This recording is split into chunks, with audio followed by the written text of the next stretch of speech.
দেখো এই প্রশ্নটা কী বলছে, ইন্সুরেশনের একটা প্রশ্ন বলছে সলিড মেটালিক স্পেয়ার। স্পেয়ার কেমন দেখতে হয়? স্পেয়ার দেখতে হয় একটা রাউন্ড। ওকে, তো বলছে স্পেয়ারে কী বলছে, বলছে ভাঙা হচ্ছে এক্স, এটা রেডিয়াস হচ্ছে এক্স, এর রেডিয়াস ধরা আছে এক্স।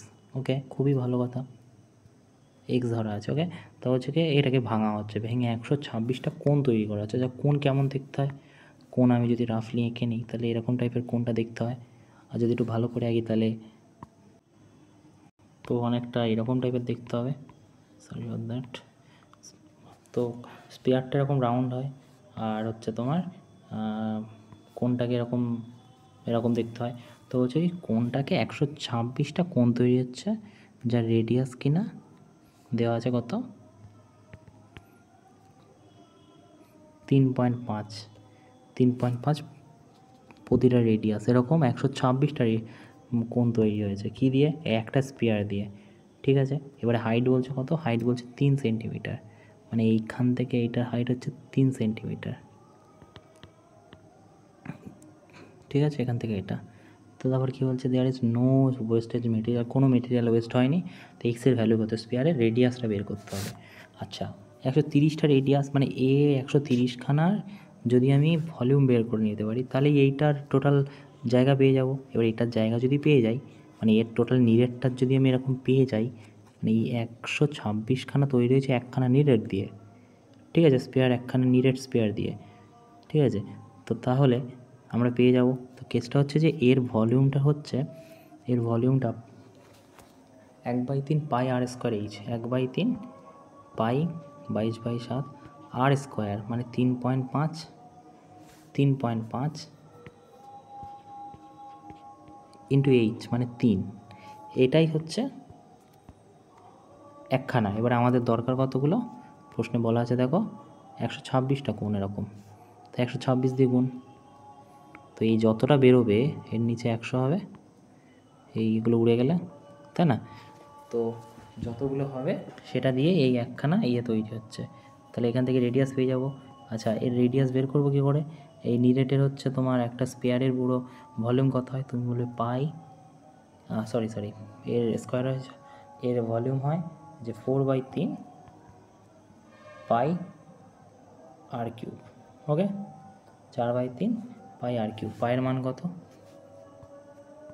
22/7 আর কিউব। এই আর কিউবের ভ্যালুটাই তো আমাদের লাগবে, আমরা জানি না, আর এর ভ্যালু এখান থেকে পেয়ে যাব। তো আমাদের প্রশ্নে সেটাই চেয়েছে।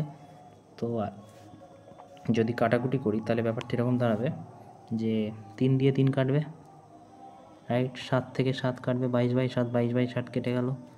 এবারে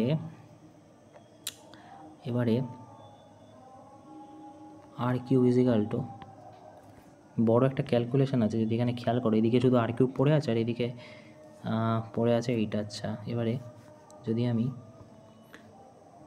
5 7 35 হচ্ছে, এখান থেকে গিয়ে 5 2 10,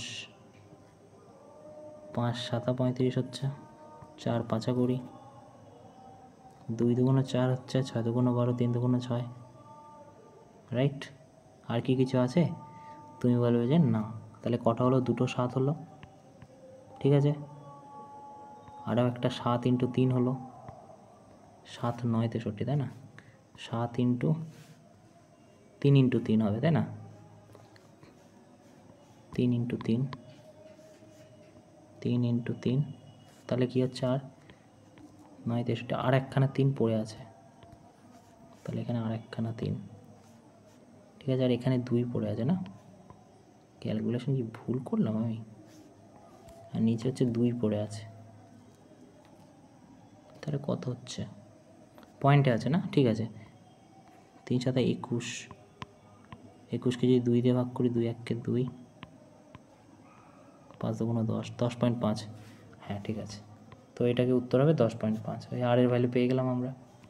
এখানে করলাম কি, ব্যাপারটা বোঝো, যে এইখানে তো 2টো 7 বেরিয়ে গেছে। ঠিক আছে, 2টো 7, আমরা 2টো 7 লিখে নিয়েছি এখানে, ইন্টু 7 9 63, 7 9, 3 3কে 9 ভেঙে নিলাম। ঠিক আছে, 3 3কে 9, আর একটা 3 এখানে পড়ে আছে, আর একটা 3 যোগ হলো, তাহলে এই 3টের জন্য আর কিউব, এই 3টের জন্য আর কিউব, 3 7 21, নিচে একখানা 2 ছিল, তো এটা দিয়ে যদি গুণ করি তাহলে 10.5 হবে। ওকে।